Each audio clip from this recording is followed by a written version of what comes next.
Welcome back everyone, আমি সপ্তপূর্ণি from বায়োলাইভ। আশা করি তোমরা সবাই খুব ভালো আছো। তো আজকের ভিডিওতে আমরা নিটের একটা খুব গুরুত্বপূর্ণ টপিক ডিসকাস করতে চলেছি বাংলাতে, সেটা হচ্ছে রামাচন্দ্রন প্লট। তো দেখো, রামাচন্দ্রন প্লট আমাদের কিসের সাথে রিলেটেড? প্রোটিনের স্ট্রাকচারের সাথে রিলেটেড। রামাচন্দ্রন প্লট একটা 2D প্লট অর গ্রাফ বলতে পারি আমরা, যেটার মাধ্যমে আমরা বুঝতে পারি কোনো একটা প্রোটিনের যে সেকেন্ডারি স্ট্রাকচার হয় সেটা কি রকম হবে, আলফা হেলিক্স হবে না বিটা শিট হবে, আলফা হেলিক্স হলে আর হেলিক্স হবে না এল হেলিক্স হবে, নাকি বিটা শিট হলে প্যারালাল হবে অ্যান্টি প্যারালাল হবে, নাকি সেটা বিটা টার্ন হবে। তো সেটা বোঝার জন্যই আমাদের রামাচন্দ্রন প্লট দরকার। তো এটা নিয়ে অনেক ভিডিও তোমরা ইউটিউবে পাবে, but most of the videos are in Hindi or in English. So সেজন্যই বাংলায় আমি তোমাদেরকে সহজভাবে এই ব্যাপারটা বোঝানোর জন্য এই ভিডিওটা নিয়ে এসেছি। তো দেখো, তোমরা সবাই জানো যে দুটি পাশাপাশি অবস্থিত আলফা অ্যামাইনো অ্যাসিডের মধ্যে কোন বন্ড তৈরি হয়? পেপটাইড বা অ্যামাইড বন্ড। কিভাবে সেই বন্ড তৈরি হয়? দেখো, এইটি হচ্ছে আমাদের একটি আলফা অ্যামাইনো অ্যাসিড, ঠিক আছে? এটি একটি আলফা অ্যামাইনো অ্যাসিড এবং এটি আরেকটি আলফা অ্যামাইনো অ্যাসিড। প্রথম কথা, কেন আমরা এটাকে আলফা অ্যামাইনো অ্যাসিড বলি? কারণ এই হচ্ছে আমাদের আলফা কার্বন, এটার ক্ষেত্রে এটা আলফা কার্বন। এই সেম কার্বনের সাথে আমাদের কার্বক্সিলিক গ্রুপও অ্যাটাচ রয়েছে, COH গ্রুপ। আবার দেখো, অ্যামিনো গ্রুপ NH2 গ্রুপও অ্যাটাচ রয়েছে। সেম ভাবে এখানেও এই সেম আলফা কার্বনের সাথে আমাদের অ্যামাইনো গ্রুপ বা NH2 গ্রুপও অ্যাটাচ থাকে, আবার কার্বক্সিল গ্রুপ বা COH গ্রুপও অ্যাটাচ থাকে, ঠিক আছে? তো এই জন্য এদেরকে আমরা alpha carbon, alpha amino acid বলে থাকি। এবার যখন পাশাপাশি অবস্থিত দুটি অ্যামাইনো অ্যাসিডের মধ্যে পেপটাইড বন্ড গঠন হয়, তখন কি হয়? কার্বক্সিলিক অ্যাসিডের যে OH গ্রুপ রয়েছে সেটি আমাদের পাশের যে অ্যামাইনো অ্যাসিড রয়েছে তার অ্যামাইনোর হাইড্রোজেনের সাথে রিঅ্যাক্ট করে জল হিসেবে বেরিয়ে যায়, যার ফলে এখানে পড়ে থাকে শুধু CO গ্রুপ এবং এখানে পড়ে থাকে শুধু NH গ্রুপ, এবং যারা একসাথে যুক্ত হয়ে CONH একটা বন্ড তৈরি করে, যাকে আমরা বলে থাকি অ্যামাইড বন্ড বা peptide bond. But interesting thing হচ্ছে এখানে যে এই যে পেপটাইড বন্ডটা গঠন হলো দুটি আলফা অ্যামাইনো অ্যাসিডের মধ্যে, সেই পেপটাইড বন্ডের যে C এবং N রয়েছে এদের মধ্যে দেখো আমরা সিঙ্গেল বন্ডই দেখতে পাই। জেনারেলি দেখা যায় কি, CN বন্ড যখন সিঙ্গেল বন্ড হিসেবে থাকে তার বন্ড লেন্থ হয় 1.45 অ্যাংস্ট্রম। বাট পেপটাইড বন্ডের ক্ষেত্রে এই CN বন্ডেরই বন্ড লেন্থ কিন্তু হয়ে যায় 1.33 অ্যাংস্ট্রম, মানে এটা কিন্তু ছোট হয়ে যাচ্ছে, 1.45 থেকে 1.33 অ্যাংস্ট্রম হচ্ছে, অর্থাৎ এটা শর্ট হচ্ছে। তো এটা কেন হচ্ছে? কারণ পেপটাইড বন্ডের ক্ষেত্রে আমরা C এবং N এর মধ্যে দেখতে পাই পার্শিয়াল ডাবল বন্ড তৈরি হয়। এবারে দেখো, এই পার্শিয়াল ডাবল বন্ড তৈরি হওয়ার ফলে কি হয়? দেখো, কোনো জিনিসকে তুমি যদি একটা দড়ি দিয়ে বাঁধো তাহলে সেটাকে যত সহজে তুমি নড়াতে পারবে, যদি সেটাকে তুমি দুটো দড়ি দিয়ে বেঁধে রাখো, ঠিক আছে, কোনো একটা জিনিসের সাথে, তাহলে সেটাকে নড়ানো কষ্টকর হয়ে যাবে, ঠিক আছে? কিছুই না, সিম্পল তুমি ভাবো একটা পিলার রয়েছে, সেটাতে তুমি একটা হাত দিয়ে পোপো করে তার দিকে ঘুরছো একটা হাত দিয়ে ধরে। এবার ধরো তুমি দুটো হাত দিয়ে জিনিসটাকে ধরলে, তাহলে তোমার ঘুরতে অসুবিধা হবে পিলারটা চারিদিকে।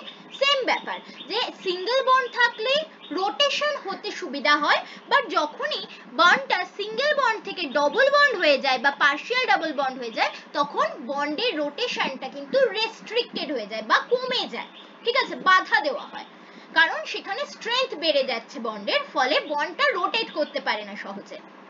এবার তোমার প্রশ্ন হবে, তো ম্যাম কি করে সিঙ্গেল বন্ডে ডাবল বন্ড হলো?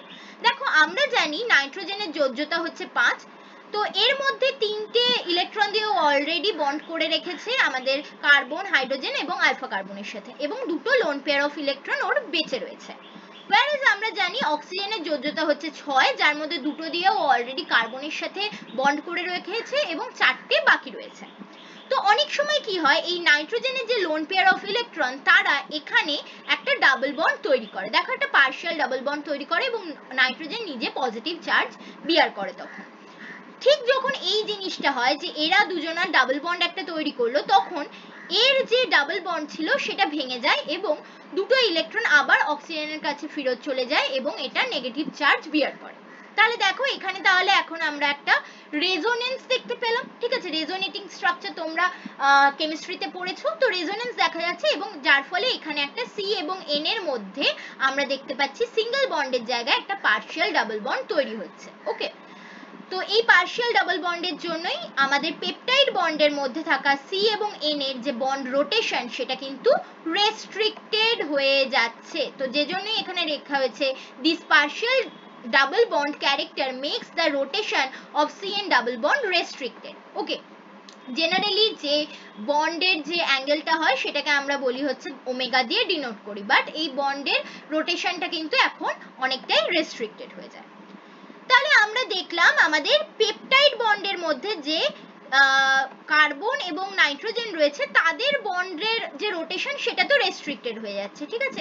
এই বন্ডের রোটেশনটা রেস্ট্রিক্টেড হয়ে যাচ্ছে, বাট এটা ছাড়াও আমাদের পেপটাইড চেনে আরো দুটি বন্ড থাকে। কোন দুটি বন্ড?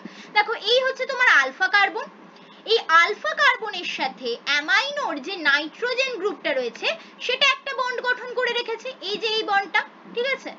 আবার এই আলফা কার্বনের সাথে যে কার্বক্সিল গ্রুপের কার্বন যেটা রয়েছে সেটাও একটা বন্ড তৈরি করে রেখেছে, যেটা হচ্ছে এই বন্ডটা, ঠিক আছে। আমাদের পেপটাইড বন্ড তো এখানে, সিএন এর পেপটাইড বন্ড এখানে এবং এখানে, বাট যে কোনো একটা আলফা অ্যামাইনো অ্যাসিডের আলফা কার্বনের সাথে অ্যামাইনোর নাইট্রোজেন গ্রুপের একটা বন্ড থাকে, আবার আলফা কার্বনের সাথে কার্বক্সিল গ্রুপের কার্বনের একটা বন্ড থাকে। এই দুটো বন্ড কিন্তু single bond, partial double bond নয়। তো এরা তাহলে ফ্রিলি মুভ করতে পারে। ওকে, এবং এদের যে বন্ড অ্যাঙ্গেল হয় সেটাকে আমরা বলি সি এবং এন এর মধ্যে, আলফা সি এবং আলফা এন এর মধ্যে যে বন্ড অ্যাঙ্গেল সেটাকে বলা হয় ফাই, ঠিক আছে। দেখো এখানে ওই জন্য আমি ফাই লিখেছি। এবং আলফা কার্বনের সাথে আমাদের কার্বক্সিল কার্বনের যে বন্ড লেন্থ বা বন্ড অ্যাঙ্গেল, বন্ড লেন্থ নয় বন্ড অ্যাঙ্গেল, সেটাকে আমরা বলি সাই। তো সি, আলফা কার্বনেও সি দিয়ে শুরু, কার্বক্সিল কার্বনও সি এবং সাইও সি। তো এইভাবে তোমরা মনে রাখতে পারো, ঠিক আছে। তাহলে আমাদের পেপটাইড কার্বনের সাথে নাইট্রোজেনের যে বন্ড, ঠিক আছে, সিএন, এই যে বন্ডটা, ঠিক আছে, সেটাকে আমরা ওমেগা দিয়ে ডিনোট করি, whereas আলফা কার্বনের সাথে নাইট্রোজেনের বন্ডকে আমরা ফাই দিয়ে ডিনোট করি, আলফা কার্বনের সাথে কার্বক্সিলিক কার্বনের বন্ডকে আমরা সাই দিয়ে ডিনোট করি। এবার এই যে ফাই এবং সাই, এই বন্ড অ্যাঙ্গেল, এটা ভ্যালু রেঞ্জ করে -180 ডিগ্রি থেকে +180 ডিগ্রির মধ্যে। ওকে, তার মানে এর মধ্যে এদের যে কোনো ভ্যালু হতে পারে ফাই বা সাই এর। বাট দেখা যায় যে এই ভ্যালুটা সবসময় এত বড় রেঞ্জে কিন্তু থাকে না। কেন থাকে না? বরং এটা কিন্তু অনেকটাই রেস্ট্রিক্টেড হয়। কেন রেস্ট্রিক্টেড হয়? Due to steric interference. Okay, steric hindrance সম্বন্ধে তোমরা কেমিস্ট্রিতে পড়ে থাকবে। স্টেরিক হিন্ডারেন্স দুটো কারণে হয় এখানে। এক তো হচ্ছে আমাদের এই যে পলিপেপটাইড যে চেনটা হয়েছে তার ব্যাকবোন তৈরি করে যেসব অ্যাটমরা, তারা কিভাবে রিঅ্যারেঞ্জ রয়েছে তার উপরে ডিপেন্ড করে। আর একটা হচ্ছে অ্যামাইনো অ্যাসিডের যে সাইড চেন রয়েছে সেই সাইড চেনটা কতটা বাল্কি আর কতটা ভারী সেটার উপরে ডিপেন্ড করে। তো দেখো তোমাদেরকে বোঝাই ব্যাপারটা কি, এই দুটো জিনিস যার উপরে স্টেরিক হিন্ডারেন্স বা রোটেশন কতটা হবে সেটা ডিপেন্ড করছে। দেখো অ্যামাইনো অ্যাসিডের সাইড চেন কোনগুলো? এই R1 R2 এগুলো হচ্ছে অ্যামাইনো অ্যাসিডের সাইড চেন। তো এটা যত পাতলা হবে বা যত ছোট হবে তত সহজে এই বন্ড দুটো মুভ করতে পারবে, ঠিক আছে। মানে তুমি তোমার পিঠে যদি তুমি একটা 500 গ্রামের ব্যাগ নিয়ে চলো, তাহলে তুমি যত তাড়াতাড়ি হাঁটতে পারবে, যদি পিঠে একটা 5 কেজি ওজনের ব্যাগ নিয়ে চলো তত তাড়াতাড়ি হাঁটতে পারবে না, কারণ সেটা অনেক বেশি ভারী। সেম ব্যাপার এখানেও, যে সাইড চেন যত পাতলা হবে তত এই দুটো বন্ডের রোটেশন, ফাই এবং সাই, এই দুটো রোটেশন বেশি হবে, whereas যত ভারী হবে সাইড চেন তত রোটেশন কম হবে, ঠিক আছে। খুব সিম্পল ব্যাপার, খুব সিম্পল লজিক।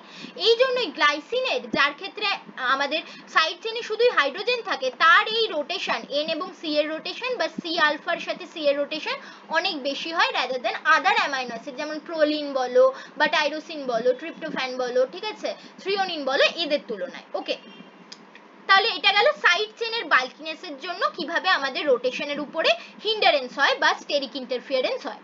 সেকেন্ড হচ্ছে আমাদের পলিপেপটাইড তৈরি করছে যারা, ঠিক আছে, সেই ব্যাকবোন অ্যাটম গুলো কিভাবে সজ্জিত রয়েছে। তো চলো আরেকবার এটাকে মুছি, তাহলে বোঝাতে পারবো ভালোভাবে। তো দেখো আমাদের পলিপেপটাইডের ব্যাকবোন কারা তৈরি করে? আমাদের কার্বক্সিলিক কার্বন, কার্বক্সিলিকের ও গ্রুপ, অ্যামাইনো নাইট্রোজেন তার হাইড্রোজেন গ্রুপ, আলফা কার্বন, ঠিক আছে, তার সাথে রিলেটেড যে আমাদের হাইড্রোজেন গ্রুপ রয়েছে সেটা, এই কজন মিলে তো ব্যাকবোন তৈরি করে, আর হচ্ছে আমাদের সাইড চেন। ওকে, তো এই ব্যাকবোন তৈরি করা 6টা অ্যাটম, এরাও একে অপরের সাথে কিভাবে সজ্জিত রয়েছে তার উপরেও ডিপেন্ড করে যে আমাদের এই বন্ড দুটো কিভাবে মুভমেন্ট করবে। যদি এরা একে অপরের সাথে খুব কাছাকাছি থাকে তাহলে কি হবে, অবশ্যই এই বন্ডগুলো মুভ করতে পারবে না, ঠিক আছে, তাহলে এদের মধ্যে একটু কিছুটা হলেও ডিস্টেন্স দরকার, তখনই গিয়ে বন্ডগুলো মুভ করতে পারবে। এজন্যই তোমরা দেখবে ম্যাক্সিমাম টাইমে এরা কিন্তু ট্রান্স স্টেজে থাকে, ঠিক আছে, মানে এটা যদি এদিকে থাকে এটা অন্য প্লেনে, এটা যদি উপরের দিকে থাকে পরেরটা অন্য প্লেনে, ট্রান্স প্লেনে থাকে, ঠিক আছে। দেখো এই জন্য এখানে আমি লিখেছিলাম ট্রান্স, সিও গ্রুপ যে প্লেনে রয়েছে, এনএইচ গ্রুপ অপোজিট প্লেনে রয়েছে, ঠিক আছে। তো কিভাবে এই ব্যাকবোনের অ্যাটমরা সজ্জিত রয়েছে তার উপরেও ডিপেন্ড করে এই বন্ডগুলো কিভাবে ঘুরবে, ঠিক আছে। তাহলে দুটো জিনিসের উপরে ডিপেন্ড করলো, এক তো হচ্ছে ব্যাকবোনের অ্যাটমরা কিভাবে সজ্জিত রয়েছে, এবং সেকেন্ড হচ্ছে সাইড চেন যেটা, সেটা কতটা বাল্কিয়ার, সেটা কতটা ভারী বা কতটা হালকা, তার উপরে ডিপেন্ড করে এই বন্ড দুটোর মুভমেন্ট, রোটেশন কতটা হবে। ওকে, তাহলে এবার দেখো রামাচন্দ্রন, বিজ্ঞানী রামাচন্দ্রন কি করেছিলেন, বিজ্ঞানী জিএন রামাচন্দ্রন এল অ্যালানিন, ঠিক আছে, এল অ্যালানিন একটা অ্যামাইনো অ্যাসিড, তার 3টে কনজিকিউটিভ রেসিডিউ নিয়েছিলেন, মানে পরপর 3টে এল অ্যালানিন অ্যামাইনো অ্যাসিড যদি যুক্ত থাকে তাহলে তাদের ফাই এবং সাই বন্ডের কিরকম মুভমেন্ট হতে পারে সেটাকে একটা প্লটের মাধ্যমে 2D প্লটে তিনি এঁকেছিলেন, ঠিক আছে। তাহলে রামাচন্দ্রন প্লট অ্যাকচুয়ালি আমাদের একটা 2D ম্যাপ, যেটাকে তিনি 4টে কোয়াড্রেটে ডিভাইড করেছিলেন। দেখো 4টে কোয়াড্রেট আমি দেখাচ্ছি, কোয়াড্রেট নাম্বার 1, 2, 3 এবং 4, ঠিক আছে, এই 4টে কোয়াড্রেটে উনি ডিভাইড করেছিলেন, এবং এই কোয়াড্রেট গুলো কিসের বেসিসে তৈরি করা হয়েছে, ফাই এবং সাই বন্ডের ভ্যালুর বেসিসে, ঠিক আছে। দেখো এখানে এক্স অ্যাক্সিসে আমরা ফাই এর ভ্যালু ডিনোট করেছি -180 থেকে +180 অবধি রেঞ্জে, আর ওয়াই অ্যাক্সিসে আমরা সাই এর ভ্যালু ডিনোট করেছি -180 থেকে +180 রেঞ্জে, এবং তার বেসিসেই আমরা 1, 2, 3 এবং 4 4টে কোয়াড্রেটে এই পুরো প্লটটাকে ডিভাইড করেছি। এই পুরো প্লটটাকে ডিভাইড করার পরে আমরা দেখতে চাইছি যে ফাই এবং সাই এর ভ্যালু কত হলে কি রকমের সেকেন্ডারি স্ট্রাকচার তৈরি হবে, ঠিক আছে। তো তাহলে এটা অ্যাকচুয়ালি আমাদের কোনো একটা পেপটাইডের, পলিপেপটাইডের যে সেকেন্ডারি স্ট্রাকচার সেটা কিরকম হবে সেইটা বুঝতে সাহায্য করে। সেটা আমাদের আলফা হেলিক্স হবে নাকি বিটা শিট হবে, আলফা হেলিক্স হলে সেটা রাইট হ্যান্ডেড হবে না লেফট হ্যান্ডেড হবে, বিটা শিট হলে সেটা প্যারালাল হবে, অ্যান্টি প্যারালাল হবে নাকি টার্ন হবে, বিটা টার্ন হবে, এগুলো বুঝতে সাহায্য করে, ঠিক আছে। তাহলে রামাচন্দ্রন প্লট অ্যাকচুয়ালি একটা 2D প্লট, যেখানে আমরা এক্স অ্যাক্সিসে সাই এর ভ্যালু এবং ওয়াই অ্যাক্সিসে ফাই এর ভ্যালু, সরি উল্টো বললাম, এক্স অ্যাক্সিসে ফাই এর ভ্যালু এবং ওয়াই অ্যাক্সিসে সাই এর ভ্যালুকে -180 থেকে +180 অবধি ডিনোট করি, এবং তার বেসিসে পুরো প্লটটাকে আমরা 4টে কোয়াড্রেটে বিভক্ত করি এবং দেখার চেষ্টা করি আমার ফাই এবং সাই এর ভ্যালুর বেসিসে কোন কোয়াড্রেটে আমার যে পলিপেপটাইড চেন সেটা প্লট করা যাচ্ছে, এবং তার উপরে বেসিস করে আমরা বুঝতে পারি যে ওই পলিপেপটাইড চেনটার সেকেন্ডারি স্ট্রাকচার কি রকম হবে, সেটা আলফা শিট হবে না বিটা প্লেট হবে, সরি আলফা হেলিক্স হবে নাকি বিটা শিট হবে। ওকে, তো দেখো এই যে আমাদের প্লট সেটা 3 রকম রিজিয়ন আছে, একটা তো হচ্ছে পুরো হোয়াইট রিজিয়ন, ঠিক আছে, যেটাকে বলা হচ্ছে ডিসঅ্যালাউড রিজিয়ন, ঠিক আছে, তার মানে এখানে মানে ম্যাক্সিমাম অ্যামাউন্ট অফ স্টেরিক হিন্ডারেন্স দেখা যায়, অর্থাৎ এখানে সাইড চেনগুলো এতই বাল্কিয়ার বা অ্যাটমগুলো যে পলিপেপটাইডের ব্যাকবোনের যে অ্যাটম রয়েছে তারা এতই কাছাকাছি অবস্থান করে যে তারা ঘুরতে পারে না, সিএন বন্ড বা সি আলফা সি বন্ড এরা ঘুরতে পারে না, ঠিক আছে, যার ফলে এখানে ম্যাক্সিমাম অ্যামাউন্ট অফ স্টেরিক হিন্ডারেন্স দেখা যায়, যেখানেই হোয়াইট পোর্শন সেখানেই ম্যাক্সিমাম অ্যামাউন্ট অফ স্টেরিক হিন্ডারেন্স দেখা যায়, ফলে এই অ্যালাউডগুলো, এই রিজিয়নগুলোকে আমরা বলি ডিসঅ্যালাউড রিজিয়ন। এখানে এই বন্ড অ্যাঙ্গেল থাকলে কোনো পলিপেপটাইড চেন তৈরি হতে পারবে না। ওকে, নেক্সট হচ্ছে যেগুলো এরকম ডটেড রিজিয়ন এঁকেছি, অর্থাৎ এই রিজিয়নগুলো, এগুলোকে আমরা বলছি লেস অ্যালাউড রিজিয়ন, মানে এই ধরনের যদি বন্ড থাকে, এই ধরনের বন্ড অ্যাঙ্গেল থাকে তাহলে কিছুটা পরিমাণ স্টেরিক হিন্ডারেন্স থাকবে, বাট তাও আমাদের যে CN bond, C alpha N bond বা সি আলফা সি বন্ড তারা মুভ করতে পারবে, এই জন্য এটা লেস অ্যালাউড রিজিয়ন। এবং থার্ড হচ্ছে অ্যালাউড রিজিয়ন। অ্যালাউড রিজিয়ন আমরা কাকে বলবো, এই রিজিয়নগুলোকে, দেখো এই রিজিয়নটা এবং এই রিজিয়নটা, অর্থাৎ এই ধরনের যদি বন্ড অ্যাঙ্গেল হয় যেমন দেখো এই রিজিয়নটাকে নিয়েই যদি আমি বলি, এই যে রিজিয়নটা এটা নিয়েই বলি, এটার বন্ড অ্যাঙ্গেল কত? সাই এর ক্ষেত্রে দেখো বুঝতেই পারছো এই দিকটা হবে হয়তো +150 থেকে +180 অবধি, আর ফাই এর ক্ষেত্রে কত হবে? ফাই এর ক্ষেত্রে আমাদের এটা হবে ধরো এই জায়গাটা মানে হচ্ছে -150 বা -160 থেকে এত দূর অবধি, মানে আমরা বলতে পারি -120 এরকম, ঠিক আছে? তাহলে এই ধরনের বন্ড অ্যাঙ্গেল যদি থাকে, ঠিক আছে, ফাই এবং সাই বন্ড অ্যাঙ্গেল হয়, তাহলে আমরা দেখতে পাবো সবচেয়ে ভালো রোটেট করতে পারবে বন্ডগুলো, ওকে? অর্থাৎ maximum rotation is allowed here, steric hindrance is lowest and rotation is maximum, that is why you can call it as allowed region. কি অ্যালাউ করা হচ্ছে? রোটেশন অ্যালাউড হচ্ছে, CN C আলফা এবং N এর মধ্যে rotation, এবং C alpha এবং carboxyl কার্বনের মধ্যে রোটেশনকে অ্যালাউ করা হচ্ছে, ঠিক আছে? তো এই 3 রকম রিজিয়ন হতে পারে। তাহলে এর উপরে ভিত্তি করে বিজ্ঞানী রামাচন্দ্রন এল অ্যালানিনের যে পলিপেপটাইড চেনগুলো হতে পারে সেগুলোর একটা চার্ট দিয়েছিলেন। তিনি বললেন যে বন্ড অ্যাঙ্গেল যদি ফাই এর ক্ষেত্রে নেগেটিভ হয় এবং সাই এর ক্ষেত্রে পজিটিভ হয়, দেখো নেগেটিভ এবং পজিটিভ, তাহলে আমরা দেখতে পাই বিটা শীট তৈরি হয়, ঠিক আছে? দেখো এই যে ফার্স্ট কোয়াড্রেটটা, এখানে আমি যদি আবার সব মুছে দিই তাহলে আবার তোমাদের বুঝতে একটু সুবিধা হবে। দেখো, just give me a second. হ্যাঁ, দেখো এবার এই যে ফার্স্ট কোয়াড্রেট, এটা ফার্স্ট কোয়াড্রেট আমাদের, এখানে আমাদের যে সাই এর ভ্যালু সেটা কি পজিটিভ, বাট ফাই এর ভ্যালু এখানে কি? ফাই এর ভ্যালু এই দিকটা মানে কি? Negative, negative value. তাহলে যখন সাই এর ভ্যালু পজিটিভ বাট ফাই এর ভ্যালু নেগেটিভ হচ্ছে, তখন অ্যালানিন কি ধরনের সেকেন্ডারি স্ট্রাকচার তৈরি করে? বিটা শীট তৈরি করে, ঠিক আছে?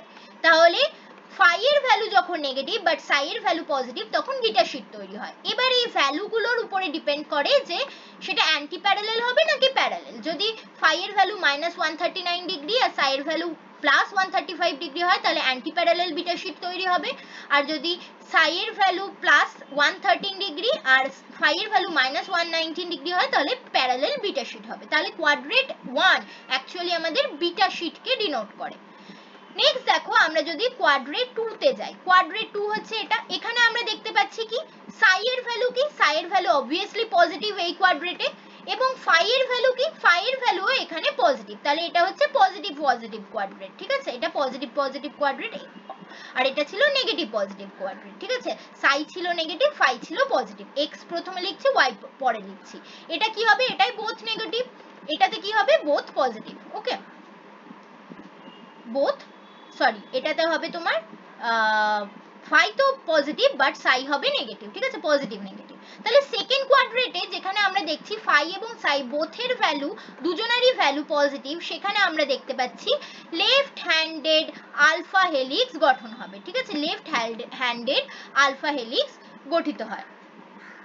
whereas থার্ড কোয়াড্রেটে যেখানে বোথ ভ্যালু হচ্ছে নেগেটিভ, সেখানে আমরা দেখতে পাবো রাইট হ্যান্ডেড আলফা হেলিক্স গঠন হয়, ঠিক আছে? দেখো বোথ ভ্যালু যখন নেগেটিভ হচ্ছে, দেখো দুটো ভ্যালুই নেগেটিভ, তখন আমরা দেখতে পাচ্ছি রাইট হ্যান্ডেড আলফা হেলিক্স এখানে গঠন হচ্ছে। এবং যেখানে তোমার ফাই এর ভ্যালু পজিটিভ বাট সাই এর ভ্যালু নেগেটিভ, সেখানে কোন রকমেরই সেকেন্ডারি স্ট্রাকচার তৈরি হয় না। তাহলে বিজ্ঞানী রামাচন্দ্রন এই প্লটের মাধ্যমে বোঝাতে সক্ষম হয়েছিলেন যে ফাই এবং সাই এর ভ্যালু কিরকম হলে কি ধরনের সেকেন্ডারি স্ট্রাকচার গঠন হবে, ঠিক আছে? তাহলে এই হচ্ছে আমাদের ওভারঅল রামাচন্দ্রন প্লট। এবার দেখো, এটা অ্যালানিনের ক্ষেত্রে উনি করেছেন। যদি আমরা গ্লাইসিন নিয়ে করি, গ্লাইসিনের ক্ষেত্রে যেহেতু স্টেরিক হিন্ডারেন্স কম, কারণ ওর সাইড চেনটা অতটা বাল্কি আর নয়, ভারী নয়, তাহলে সেক্ষেত্রে তোমরা দেখবে ডিসঅ্যালাউড রিজিয়নের পোরশনটা কম হবে, ঠিক আছে? আবার যদি আমরা অ্যালানিনের চেয়ে আরো বাল্কি আর কোনো অ্যামাইনো অ্যাসিড নিই, ধরো আমরা থ্রিওনিন নিলাম বা আমরা ট্রিপ্টোফ্যান নিলাম, টাইরোসিন নিলাম, সেক্ষেত্রে দেখবে আবার তোমরা ডিসঅ্যালাউড রিজিয়নটা আরো বড় হচ্ছে, কারণ সেখানে সাইড চেনগুলো বাল্কিয়ার হয়ে যাচ্ছে, ঠিক আছে? তো এইভাবে ডিফারেন্ট অ্যামাইনো অ্যাসিডের জন্য ডিফারেন্ট রামাচন্দ্রন প্লট তৈরি করা যায়। যেটা আমরা পড়লাম সেটা হচ্ছে বিজ্ঞানী রামাচন্দ্রনের দেওয়া এল অ্যালানিনের জন্য যে রামাচন্দ্রন প্লট রয়েছে সেটা। ঠিক আছে, তো তোমাদের মনে রাখতে হবে, তোমরা ব্যাপারটা বুঝে গেলে তোমাদের যেটা নিটের জন্য ইম্পর্টেন্ট যে কোনটার ভ্যালু পজিটিভ কোনটার ভ্যালু নেগেটিভ হলে বা কোনটা কোন কোয়াড্রেটে থাকলে কি ধরনের স্ট্রাকচার তৈরি হবে, কখন বিটা শিট কখন আলফা হেলিক্স হলে রাইট হ্যান্ডেড না লেফট হ্যান্ডেড, এগুলো মনে রাখতে হবে কোয়াড্রেট এবং ফাই এবং সাই এর ভ্যালুর বেসিসে। ওকে, তো আশা করি ভিডিও তোমাদের ভালো লেগেছে, তোমরা ব্যাপারটা ক্লিয়ারলি বুঝতে পেরেছো। ভালো লাগলে অবশ্যই লাইক শেয়ার করতে ভুলো না এবং অবশ্যই কমেন্ট করে জানিও যদি ভিডিও তোমাদের পছন্দ হয়। Thanks for watching and happy learning.